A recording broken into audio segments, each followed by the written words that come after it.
Tungi azob, kunduzgi sahna. Barno Qodirovaning yashirin kasalligi. Mahoratli aktrisa, dublyaj ustasi, O'zbekistonda xizmat ko'rsatgan aktrisa Barno Qodirova Milliy telekanalning Ayol qalbi dasturi mehmoni bo'ldi. Turmush o'rtog'im 12 yildan buyon xorijda ishlaydi. Shuncha vaqtdan buyon u kishi bilan ko'rishmadik, lekin har kuni telefon orqali ko'rishib gaplashamiz. Menga ham viza berishgan edi, men ham ular bilan ketishim mumkin edi. Biroq men bormayman dedim, chunki bu borada ishim. Sevimli dublyajim, syomkalarim bor. U yoqda ishim yo'q, nima qilaman deganman. Turmush o'rtog'im ketgandan buyon serial, kinolar syomkasi, film dublyajlari bilan tinmasdan ishlab yuribman.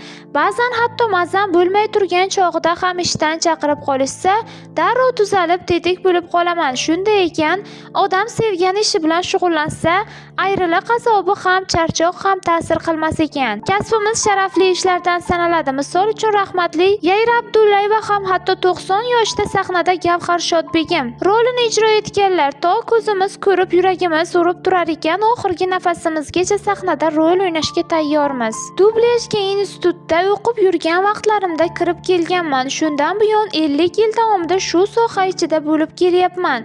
Esmeralda serialda 13 ta qahramonga ovoz berganman.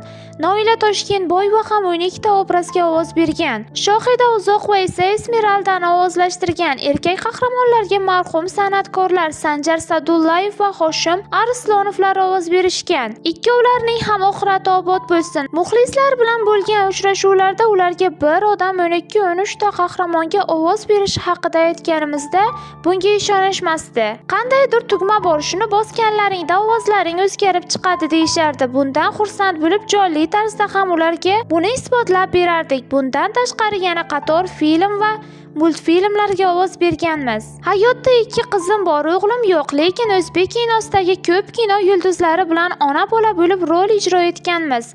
Filmlarda hammalari onam deb chaqirishadi. Bloger yigit Shavkat Zulfiqor bilan ham juda ko'p loyihalarda ona rolini o'ynab, ona bola bo'lib ketdik. O'zining onasi 2 yil avval olamdan o'tgan ekan. Shu yigitga ona bola bo'lib duet aytish taklifini berdim. Sevishganlar haqida aytilgan duetlar ko'p, lekin ona va farzand tilidan aytilganini eshitmagan ekanman. Keling, yangilik qilib birga shu mavzuda duet aytib ko'raylik dedim. Shu bilan she'r yozilib, musiqa bastalanib, so'ng unga klip ham olindi. Qo'shiq tayyor bo'lgandan so'ng uni ijtimoiy tarmoqlarga ham qo'yib yuborishdi. Keyingi Xudo xohlasa 8-mart bayrami arafasida tayyor bo'ladigan yangi duetimiz she'rining 3/4ligini o'zim yozdim. She'rning qolgan yarmini Zulfiqorning o'zi farzand tilidan yozadigan bo'ldi. Oilada 7 nafar farzandning kattasiman. Dono singlim Moskvaga amaliyotga borib kelganimda olamdan o'tib qolgan. Onam vafotidan 6 oy o'tib, bitta ukam ham hayotdan ko'z yumgan. Hayotimdagi mana shu yo'qotishlardan so'ng 45 yildan buyon uxlolmaydigan kasallikka yo'liqqanman. Boshdan kechirgan stresslarim sabab dorisiz uyqum kelmaydi. Singlim o'tib qolganda bitiruvchi talaba edim. O'qishim, bitiruv, spektakldagi rollarim hammasi yaxshi ketayotgan edi. Singlimning vafoti kutilmagan ruhiy zarba bo'ldi. Shundan so'ng ancha yillar davomida davolanib yurdim, deydi aktrisa. Agarda sizga mashhurlar hayoti qiziq bo'lsa, bizni kuzatishda davom eting.